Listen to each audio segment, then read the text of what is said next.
Hola, bienvenidos a otra emisión de Cuarto Oscuro. Yo soy Emil y los invito a conocernos a través de las redes sociales de Oriente Media, y para quienes nos escuchan a través de Spotify, los invito a escucharnos a través de YouTube, activar la campanita para recibir las notificaciones de nuestro canal y mantenerse al tanto de todos nuestros contenidos.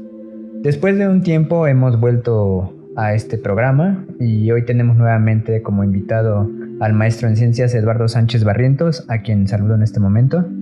Hola Emil, un gusto volver a estar aquí contigo para platicar sobre ciencia. No, el gusto es nuestro y siempre nos ayuda bastante su presencia para poder aclarar algunas dudas que comúnmente tenemos, sobre todo en este ámbito de la ciencia.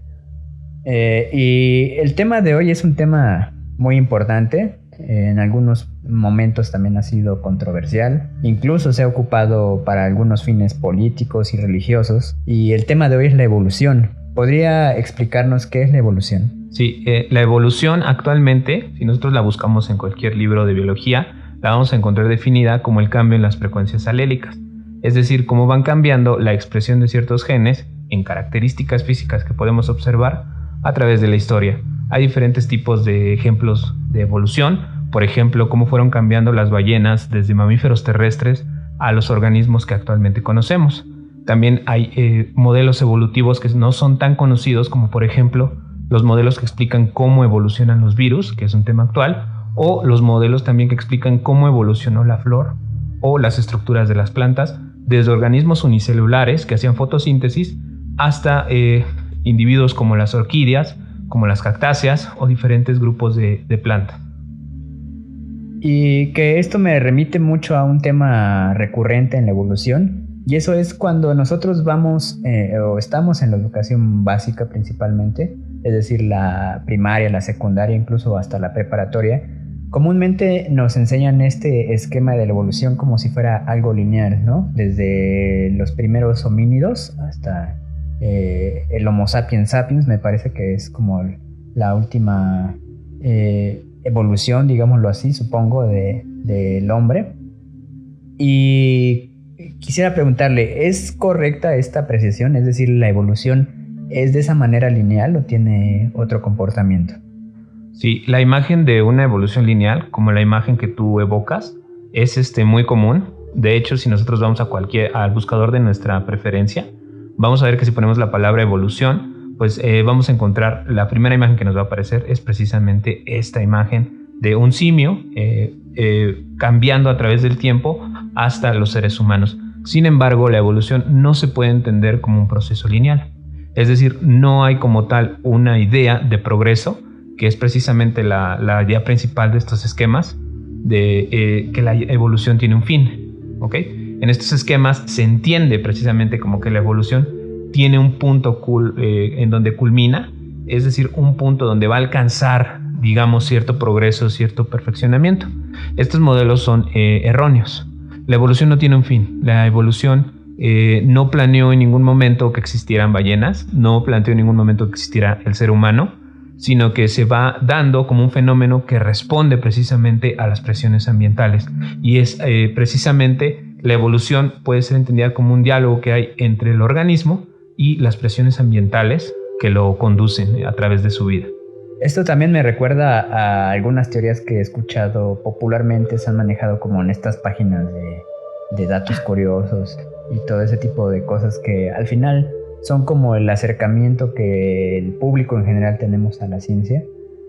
Y me recuerda a una teoría que dice que posiblemente en un futuro la humanidad tenga dedos como si fueran miembros de aves, como de patos, porque al usar demasiado los dispositivos digitales como la computadora o como el celular, se ponen en desuso ciertas articulaciones de la mano. ¿Esto es posible? ¿Esto funciona de esta manera? El proceso evolutivo es un proceso bastante largo, es decir, uno de los principales problemas que se tiene es que tiende a desarrollarse en periodos de tiempo de millones de años. Entonces, difícilmente podríamos decir que en las próximas 20 generaciones, y 20 generaciones estamos hablando de un tiempo de vida prácticamente pues incomprensible para el ser humano, difícilmente vamos a poder ver un cambio así. En el tiempo también hay que precisar la idea de que la evolución no es como que tenga un campo libre para hacer todo lo que se le ocurra, sino que tiene que trabajar bajo ciertas circunstancias. Es decir, no puede como tal aparecer un nuevo órgano o desaparecerlo de una generación a otra. Va a ser un proceso que se va a llevar millones de años, y obviamente en estos millones de años, pues las condiciones a lo mejor en las que vivimos actualmente, pues ya no se van a seguir sosteniendo durante los próximos años. Entonces sería incierto, si bien puede haber modelos que tiendan a tratar de predecir, pues difícilmente podríamos decir que ese va a ser el cambio evolutivo a futuro. Intervienen tantos factores que es difícil pensar en un escenario en el que podamos explicar este va a ser el humano dentro de 200 años. Es complicado. Y bueno, por último, para terminar con estos datos como de conocimiento popular respecto a la evolución, también he escuchado o he leído al respecto de algunos órganos con los cuales actualmente contamos, pero que pareciera que fueran reminiscencias de esa evolución, como por ejemplo la apéndice. ¿Es cierto esto? Sí, precisamente como te comentaba, la evolución no puede como tal crear o destruir algún órgano, un tendón, un dedo, un hueso. No lo va a hacer así, no trabaja de esa manera. La evolución trabaja con lo que tiene a la mano. Es decir, puede transformar un órgano, ya sea alargándolo o atrofiándolo. En este caso, precisamente el apéndice, que es un ciego gástrico que se tiene en el intestino, pues precisamente cumplía antiguamente la función de digestión, ¿ok? Cuando nuestra dieta precisamente pues consistía en alimentos crudos, tanto vegetal como animal, eran alimentos crudos. Entonces, para ayudar con esta digestión, pues se tenían precisamente estos segmentos del intestino. Obviamente, cuando la dieta cambia, pues también va a cambiar el cuerpo, porque no se puede mantener un órgano sin utilizar.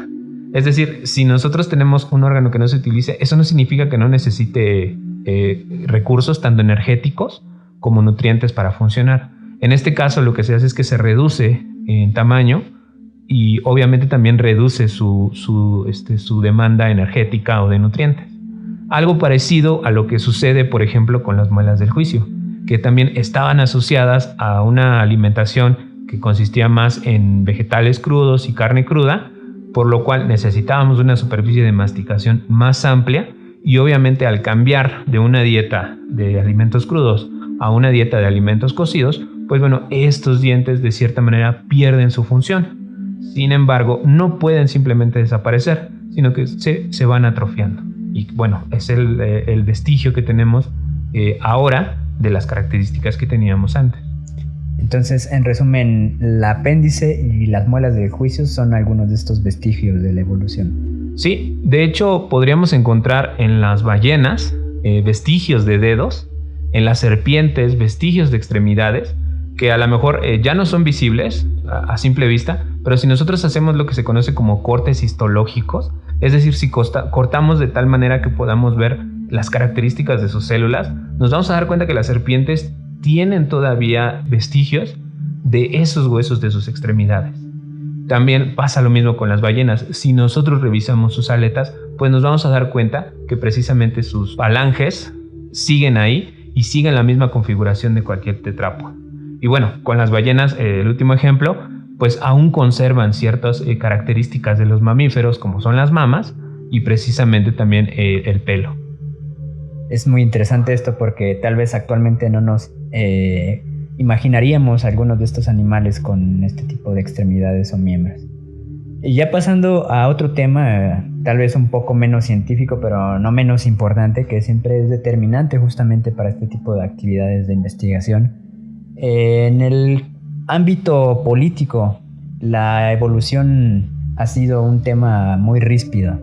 Por ejemplo, yo, al menos desde mi conocimiento muy superficial, me remito a generaciones como las de los 60, los 70, donde no conozco exactamente si en esa época se introdujo la evolución, supongo que no, ahora nos lo aclarará, pero fue como un parteaguas, ¿no? Donde justamente empieza a crear discusiones en el sistema educativo, incluso en cuestiones religiosas, de si ¿Somos producto de una evolución o somos producto de una creación divina?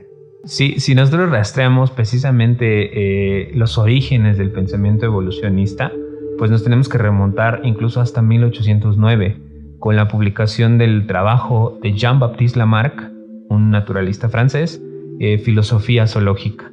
En este, precisamente, Lamarck nos da uno de los primeros ejemplos de un modelo que explica la evolución por medio de cuestiones naturales, es decir, no recurre a una figura como la de un dios para explicar estos fenómenos.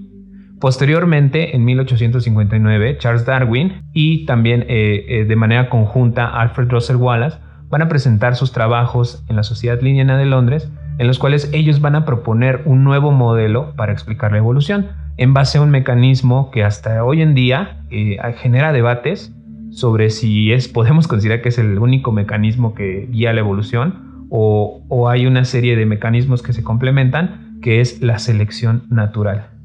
De entrada, la lectura que pudiéramos hacer del contexto político y cultural que había cuando se escribe y cuando se publica El origen de las especies, es un contexto en el cual hay un gran interés en explicar las desigualdades.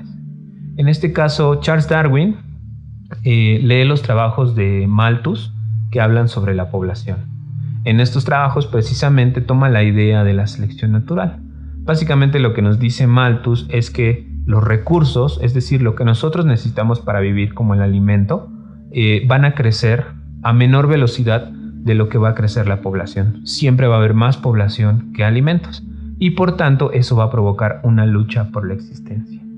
Si bien es complicado y en la mayoría de los casos es muy, muy catastrófico pasar una teoría del plano social al plano biológico o del biológico al social, esto sí es algo que se hizo muy común con la explicación darwiniana de la evolución. Es decir, se utilizó la selección natural, el mecanismo de la selección natural para explicar las desigualdades que había en el planeta. Entonces ya de entrada tenemos que la teoría que propone Darwin y que tuvo una gran difusión, pues de entrada ya nos da una lectura política y un uso político.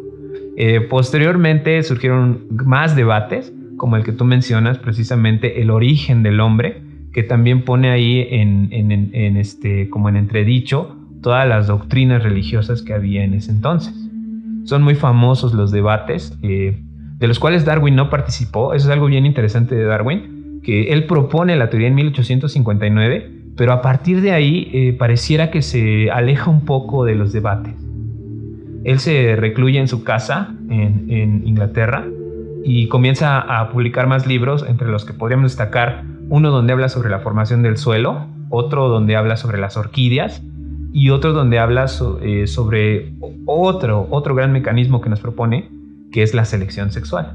En este caso, Darwin evita las controversias de cierta manera. Lo podemos ver en su correspondencia, que es más conciliador. Podríamos decir que es un poquito más conciliador que precisamente sus contemporáneos. Sus contemporáneos sí inician debates muy, muy fuertes, principalmente contra la iglesia, precisamente para cuestionar este origen divino del hombre.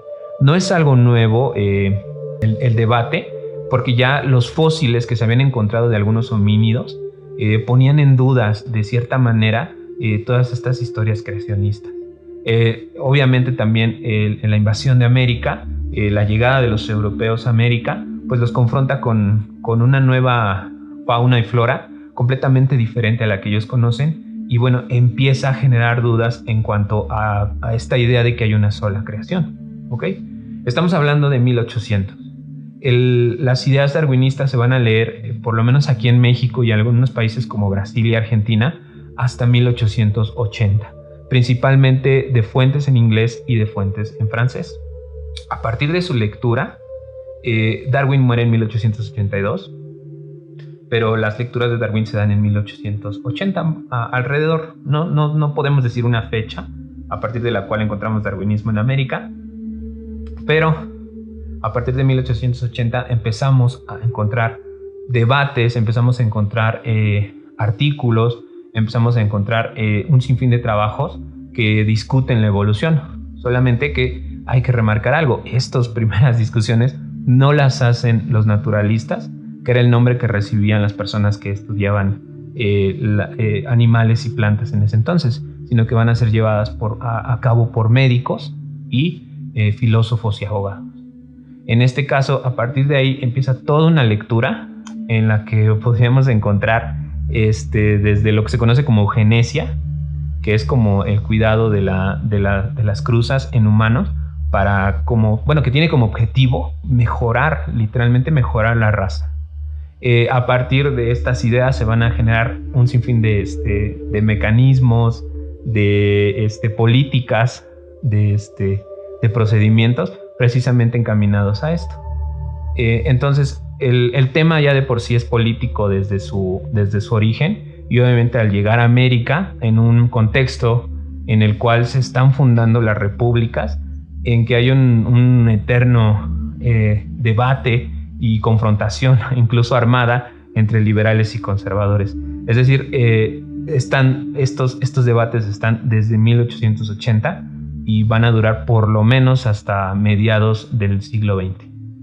Y bueno, de por sí actualmente seguimos seguimos escuchando esos términos de conservadores, liberales, y seguimos siendo espectadores de esos conflictos que hay entre las posturas científicas y las posturas religiosas, ¿no?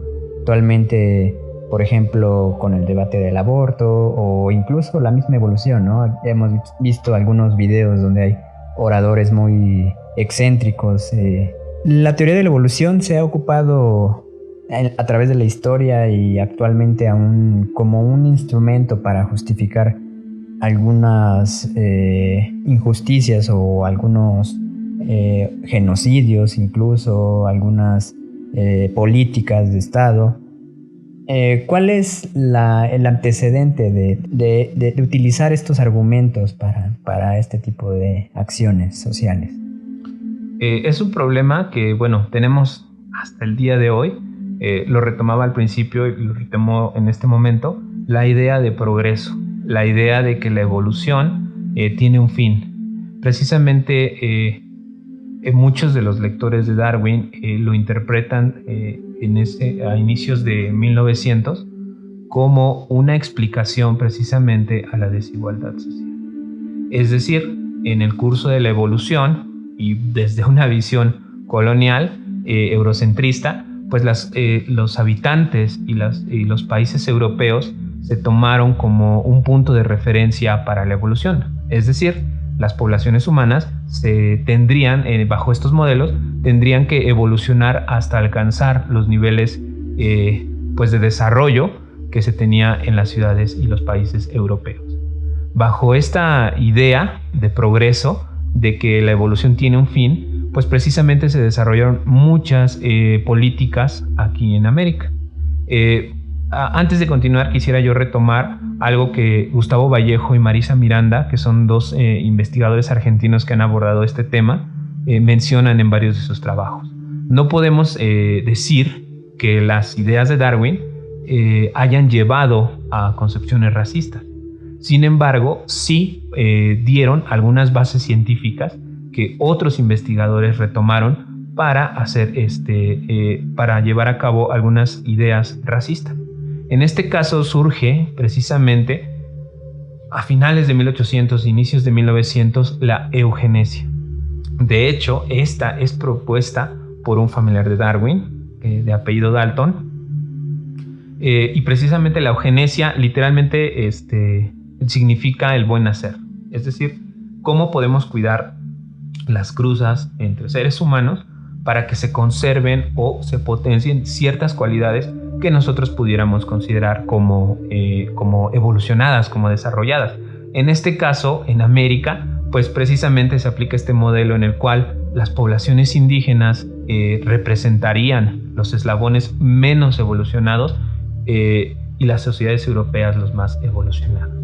Hago hincapié precisamente en que estas ideas no tienen ningún sustento científico, porque hemos estado viendo también un resurgimiento de estas ideas racistas Y bueno, más que un resurgimiento, yo diría que siempre han estado ahí, precisamente por estas malas interpretaciones de la teoría evolutiva de Darwin. Pero bueno, vamos a continuar. A partir de la eugenesia, precisamente, se pretende en algunos países de América moldear a la población. En países como Argentina, de cierta manera, se pretende hacer cruzas, es decir, hacer mestizaje entre diferentes pobladores originarios del continente y otros de Europa, invitados de Europa, para que de cierta manera las características de los europeos empezaran a sobresalir o a quedarse por encima. Y bueno, nos tenemos que remitir irremediablemente, porque esto es precisamente uno de sus objetivos de estas políticas, al color de piel, ¿ok? Uno de los objetivos era que el color de piel pasara el que tenemos en América a uno blanco que está en Europa, que se consideraba como superior, ¿ok?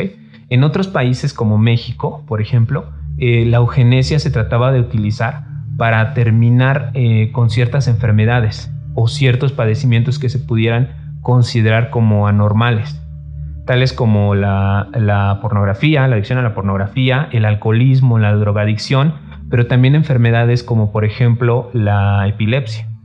Es decir, en cierto momento de la historia, durante los primeros 20 años de 1900, se planteó que para que dos personas se casaran tendrían que mostrar certificados médicos que precisamente certificaran que no tenían ninguna enfermedad que el Estado considerara como de problemas para precisamente la salud de toda la población. Es decir, se pretendía que personas a lo mejor que en algún tiempo de su vida habían sido alcohólicas o drogadictas o habían sido considerados como pervertidos o con epilepsia no se reprodujeran, para que con la creencia precisamente de que así estas enfermedades iban a desaparecer. En este caso, quisiera cerrar con el ejemplo de Brasil, que también tenía una idea, precisamente, sus autoridades tenían esta idea de que la población tenía que cuidar con quién se estaba relacionando, porque al cuidar con quién se estaban relacionando, de cierta manera estaban, y esta es una expresión que se suele utilizar hasta nuestros días, pero estaban mejorando la raza.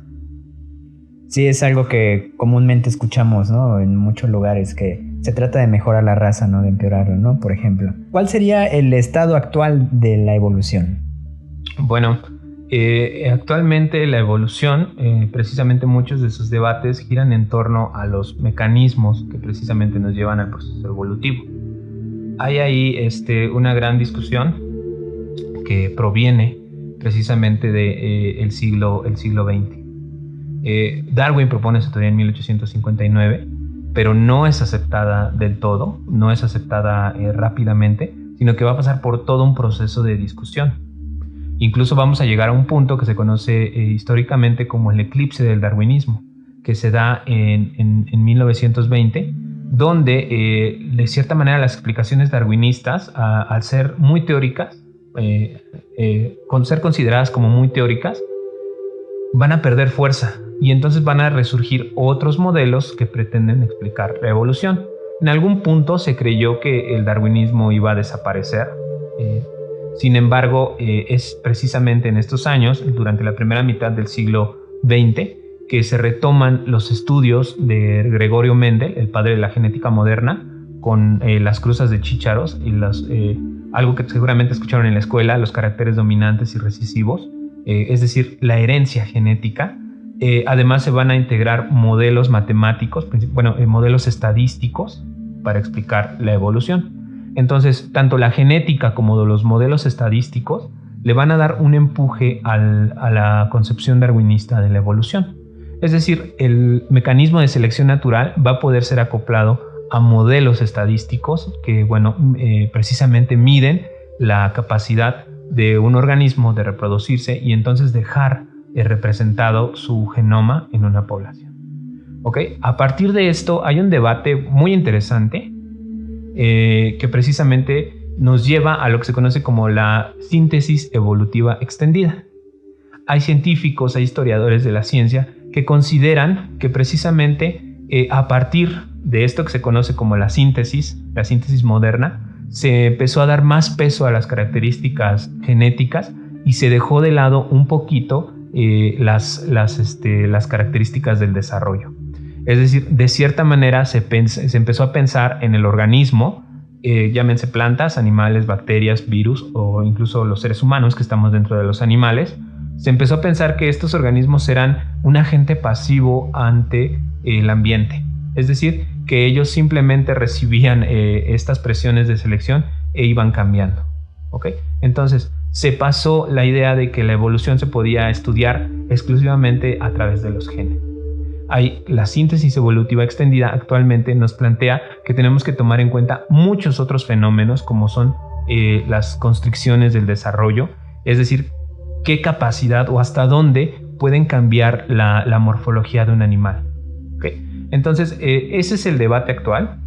Considero que precisamente se han dejado fuera a la embriología, por ejemplo, que nos habla mucho del desarrollo de los seres vivos, fuera de la discusión evolutiva. Es decir, estamos premiando el estudio de los genes como si fueran la única fuente de evolución. ¿Okay? Dado que obviamente los genes tienen una importancia, pero al final lo que conocemos como el fenotipo, que es lo que se expresa, también tiene una interacción con el ambiente. Entonces, en base a esos debates, los trabajos de Eva Jablonka, de Kevin Laland, son muy ilustrativos, e incluso también las discusiones que se han dado.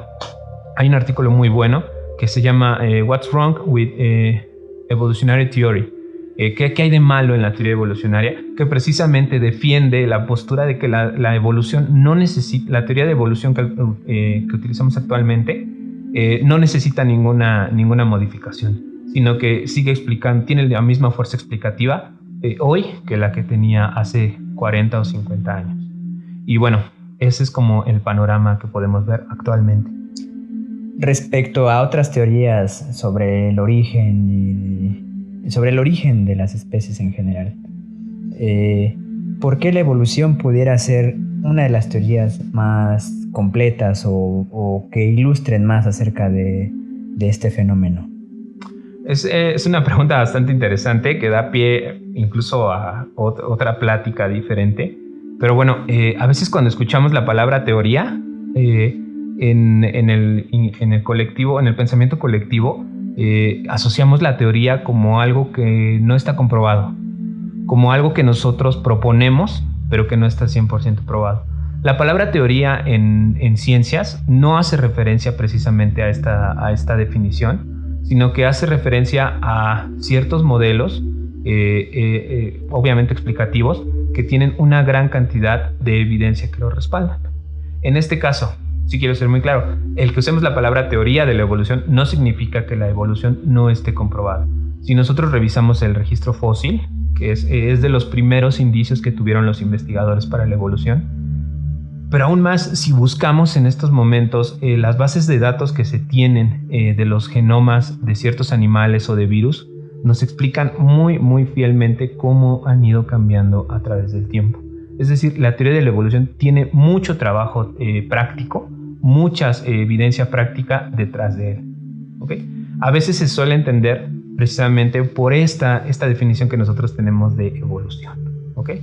Pero tenemos evidencia en los fósiles, evidencia morfológica como la que te mencionaba al inicio, estos vestigios de patas, de extremidades que tienen las serpientes, los vestigios que tienen las ballenas de algunos características de los mamíferos. Y bueno, otros modelos también nos pueden dar indicios de que ha ocurrido un cambio a través del tiempo. Pues sin duda es un tema muy interesante el de la evolución. Sin embargo, hemos llegado al fin de esta emisión de Cuarto Oscuro. Le agradezco mucho su presencia y toda su información que nos aclara siempre muchas dudas en esto que de pronto mistificamos mucho, ponemos en un altar que es la ciencia, ¿no? Y que pareciera inalcanzable para los simples mortales, pero que creo que puede estar al alcance de todos.